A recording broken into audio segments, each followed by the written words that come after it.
já é desse conteúdo dessa semana, sobre a convergência de integrais impróprias, né? E para fazer esse exercício, a gente vai dar uma olhada no teorema que foi enunciado em aula, que é o teorema do confronto para integrais impróprias, né? Então a ideia aqui é a gente olhar para essa função que está no integrando, faltou um dx aqui, né?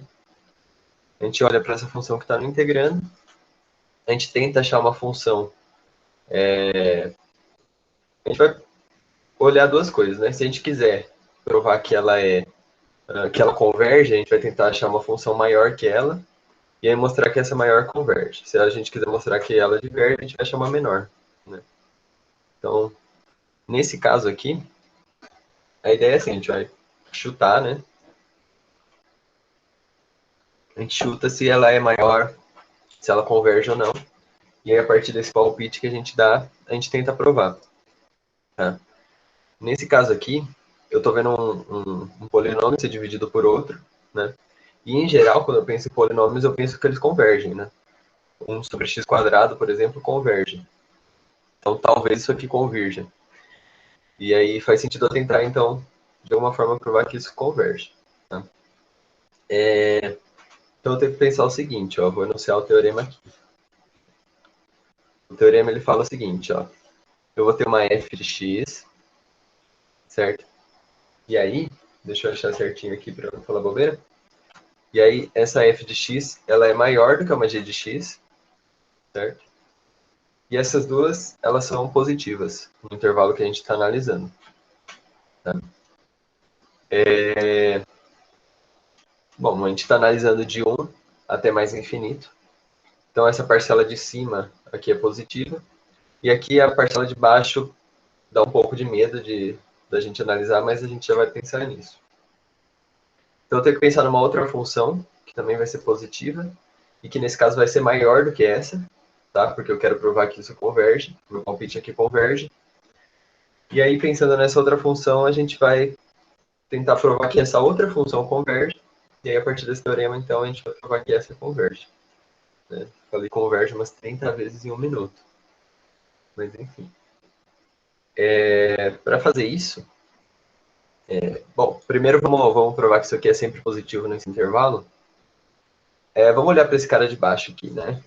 1 mais 3x menos x à sétima mais x a 10, né? Então, ele começa no 1, né? Quando eu tenho x igual a 1, vou colocar aqui g de x, tá? Quando eu tenho x igual a 1, tenho g de 1 igual a 1 mais 3 menos 1 mais 1. Isso aqui dá 4, né? E aí aqui que vem a nossa intuição da coisa, tá? Quando eu for aumentando isso aqui, esse cara sempre aumenta, né? Esse cara aqui sempre vai diminuir, e esse cara aqui sempre vai aumentar. Só que nota que esse cara aqui sempre aumenta mais do que esse cara aqui, né? X a 10 é sempre maior do que x a sétima, para esse intervalo que a gente está olhando, de 1 até mais infinito. Então, se ele é sempre maior, ele compensa. Dá pra gente provar isso com derivadas e tal, mas vamos ficar só na intuição da coisa que é melhor. Quer dizer, esse cara x a décima, ele cresce mais rápido do que o x a sétima. Então, a g de x, a partir do 1, ela vai ser sempre positiva. Como a gente está olhando a partir do 1, então não tem com o que se preocupar. A g de x ela é sempre positiva nesse intervalo que a gente está analisando.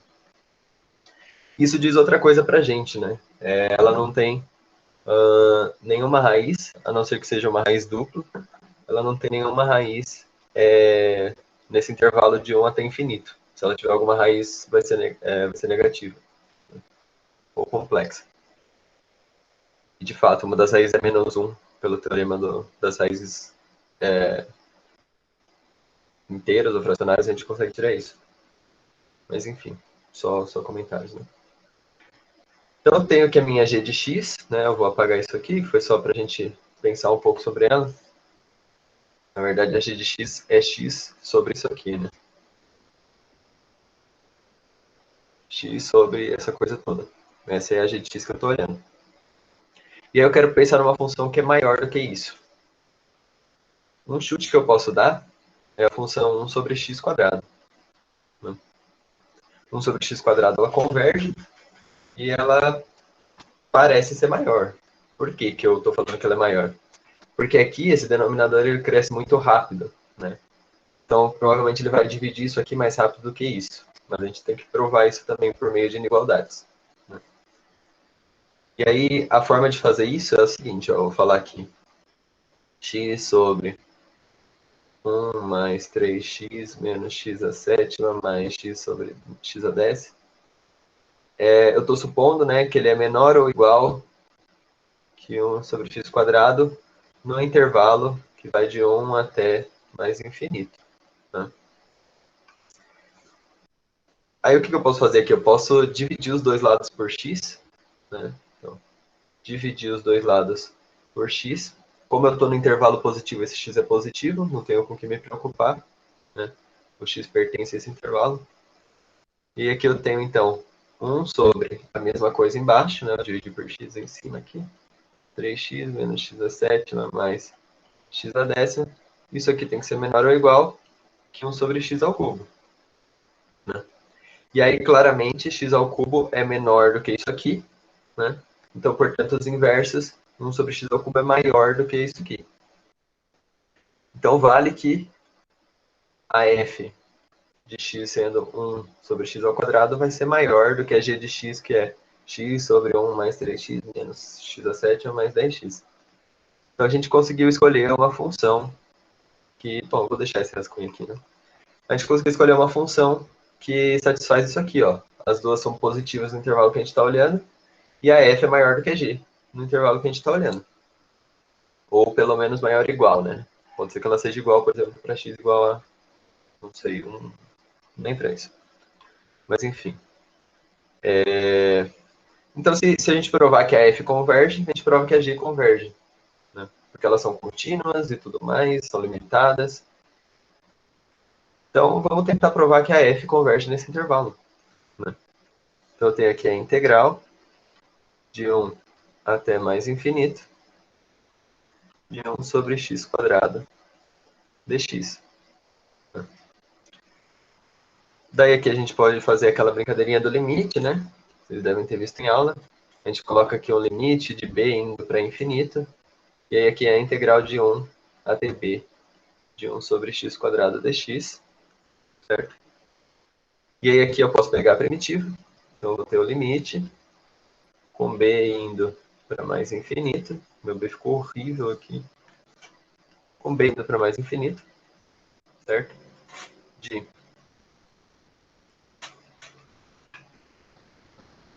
aqui isso aqui é a mesma coisa que x elevado a menos 2, né? Então tomba o menos 2 e subtrai... Perdão. Aí eu estou derivando, né? Aqui é a mesma coisa que x elevado a menos 2, então soma 1 no expoente, fica x elevado a menos 1, e aí tomba esse menos 1. Certo? E aí isso aqui vai variar de 1 até b.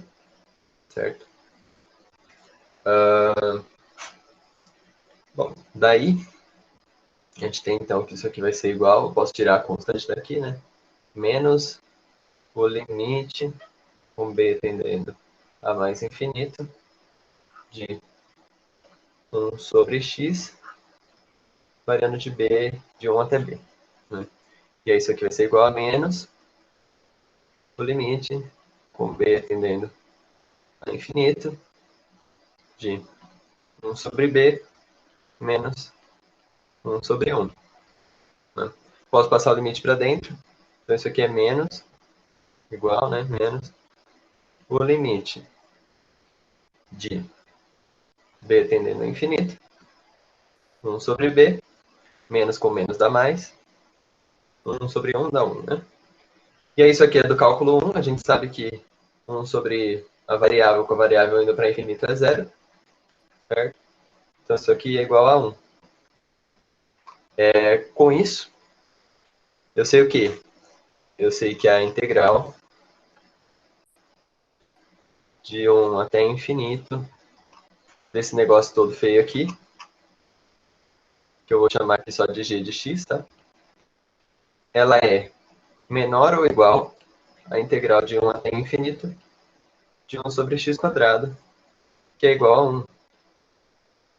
Logo, a integral de 1 até o infinito. Nossa, que horrível. Até o infinito. De x. Tá difícil hoje.